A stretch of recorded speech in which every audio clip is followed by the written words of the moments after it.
Hello, Mark here from Rock and Walls. I wanted to talk about site staging and management. You know, when I came to this project, it was very challenging.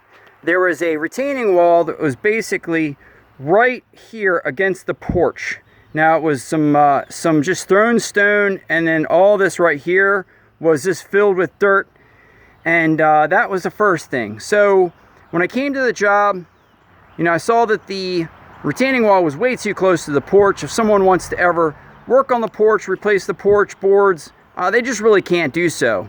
So that was the first thing I thought about. The next thing is, while we're here, notice this downpipe.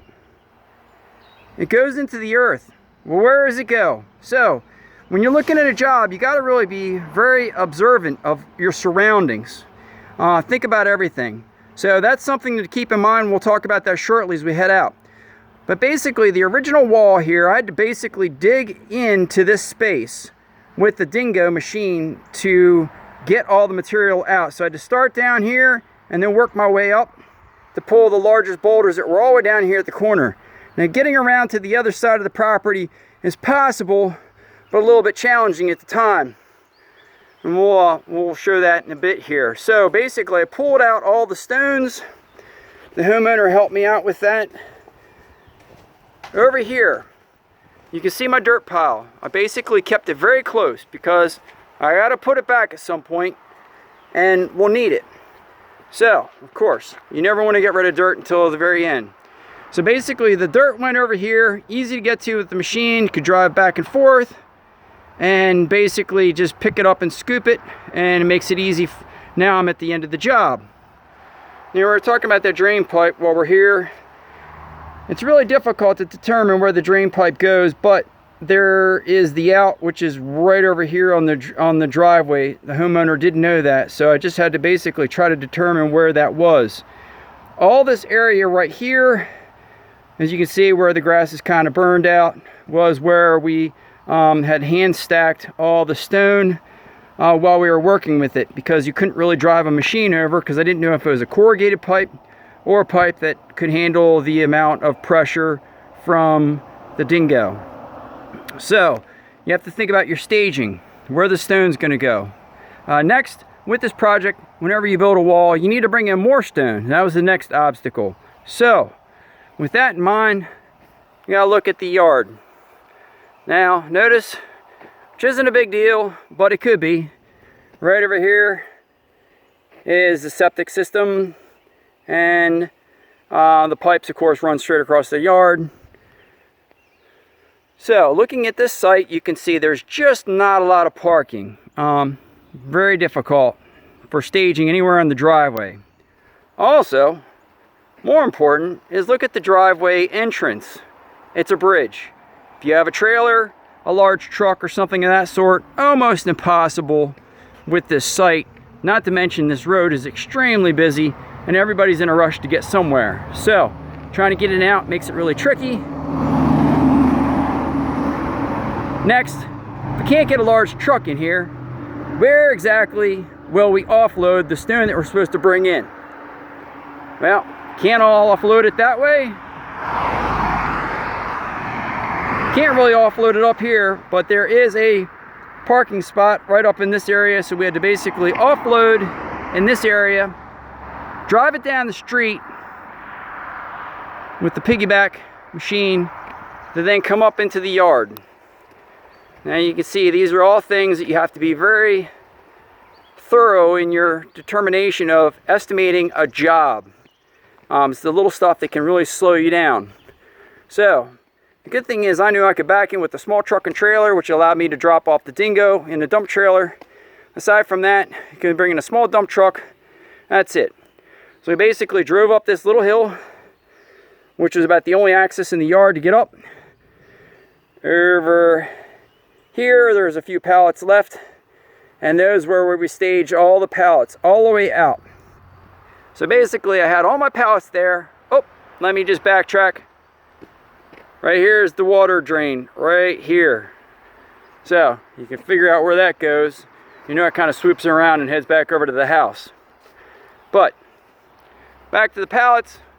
So staging a material, wanted them an easy spot to get to. Same thing, straight away, easy access to drive the dingo back and forth, put them on a pallet, bring them to what I needed. Put a couple right here, everything out of the way. Now you got to keep in mind, who mows the yard? Well, as a maintenance company. And they come in and maintain the property. So, mower guys, you know, you want to think about the next guy. You know, they're doing a job, they got to be in and out, they're trying to make a buck. So I didn't want my stuff to be all over the yard. I tried to keep it nice and tidy, made it so they could get up with no problem, because they drop off their truck and trailer right there, and then they drive up right on the hill just as well. So just trying to think about them. Porta potty, have one on site, kind of out of the way, not close to the house, hidden, so it looks pretty presentable to anybody coming into the area. You can see a lot of hill. So basically, those are just a few things. Now, so we brought in some gravel, which we did for a walkway. Gravel itself was best to drop off on the driveway and then just drive it up. Now getting back into that space, one of the things with the design, I wanted to make it so a wheelbarrow could get around the corners here. So the good thing was, pretty much the machine could come along, fill 2 wheelbarrows, no problem. We could head back.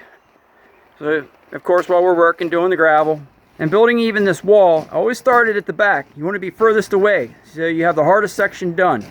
So this wall was built back here first. Of course, came in on this side, moved a couple large boulders. But when we did the gravel, same thing, came in from where I just came from, dumped everything over here, because it just takes too long to get around the front yard, which is not impossible, but it's just more time. You got to think, everything is time. The smallest little movements can make the biggest difference. So we just did gravel the other day, but some of the larger stones that we found here at the bottom were basically right in this area. So, you know, we just used what we could from the site. Didn't move things too far if we didn't have to. That's another large one right there. Worked out really well. Smaller stones are easy to move, bigger stones take a while. We did find in this area, I didn't see any outcroppings. Now, I should have paid attention to that, but looking at this hill in this yard, there's just no signs of any kind of like serious rocks or boulders. Well, surprisingly, there were quite a few. So bad that I had to bring in the jackhammer. Right here on this corner of the wall, actually there was a huge ridge back there. We had the jackhammer just in order to get close enough to having 2 walls in the backside. So that took a good day. There's also another rock ridge in here, and then 2 more further down. I also we found a large boulder, which took everything the dingo had to get it out of the earth. And that was right here in the middle. Same thing, it was so big it would just take forever for an electric jackhammer to get that out. But you know, objects and obstacles that sometimes you find under the earth that you don't expect, and that can add up. Now that boulder over here, I'm guessing is close to 1,000 pounds or so. So, you know, we found a nice spot. When the fellow came with the to bring all our stone with the piggyback, just ask him, hey, could you just pick this up and put it over here in the landscape? So basically, I was able to utilize a lot of the material, keep it on site, instead of having to pay to have it off site, which that's one more expense, one more thing you have to add in.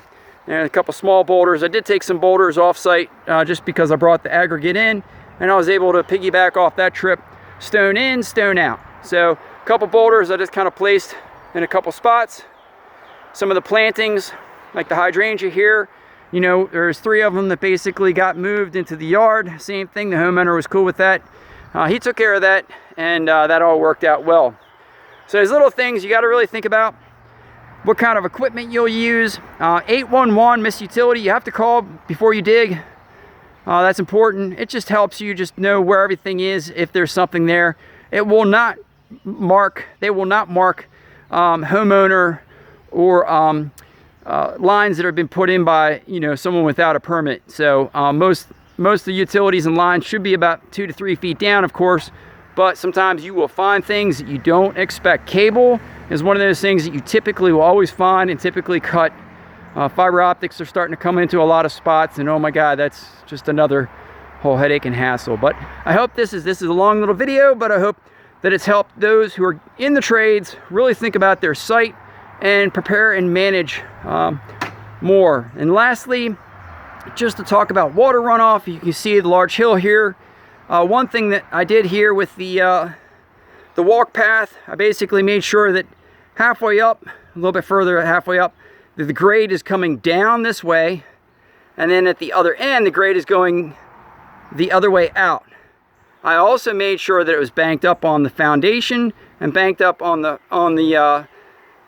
house porch itself. So basically there's like a gully that I dug out in the dirt, and then it's filled with aggregate level. So underneath there's just a natural gully that comes out and it comes around. So the whole idea is any water from this hill up here is going to run down, hit the gully, and come out.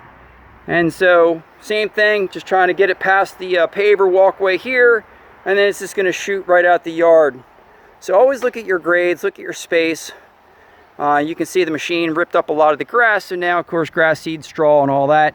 A couple other things with dirt to get rid of over here. Just a horrible mortared wall that was kind of in this spot here, so I'm basically going to go ahead and all in here I'm going to go ahead and adjust the grade so it has a nice bank, so it's finished off. All right, thank you so much. RockingWalls.com. Check out my blog and my Facebook. Thank you again.